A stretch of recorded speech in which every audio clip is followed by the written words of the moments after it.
এখন তো বর্ষা, তাই ইলিশের মরশুম, আমরা নানাভাবে ইলিশ খেতে পছন্দ করি। কিন্তু সেই একইভাবে আমরা যেমনভাবে ইলিশ ভাপা করি সেইভাবেই আমি করেছি ছোট মাছ ভাপা। এটা আমার কাছে একটা নতুন রেসিপি, তাই আপনাদের সঙ্গে আমি শেয়ার করলাম।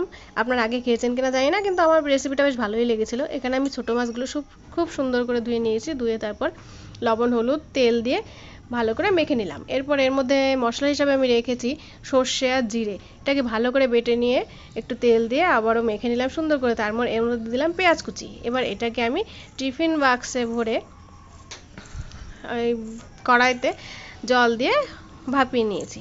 কিছুক্ষণ পর নামিয়ে নিলেই তৈরি হয়ে যাবে এই ছোট মাছ ভাপা। আপনারা অনেকে হয়তো ছোট মাছ খেতে অপছন্দ করেন, কিন্তু এরও কিন্তু বিশেষ গুণাবলী রয়েছে।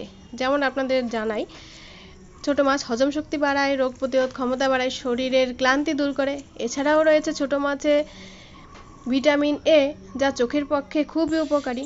ছোট মাছে থাকা ওমেগা 3 ফ্যাটি অ্যাসিড হৃদরোগের ঝুঁকি কমাতে সাহায্য করে। এছাড়াও হাড় ও দাঁত মজবুত করে এবং ত্বকের উজ্জ্বলতাও বাড়ায় এই ছোট মাছ।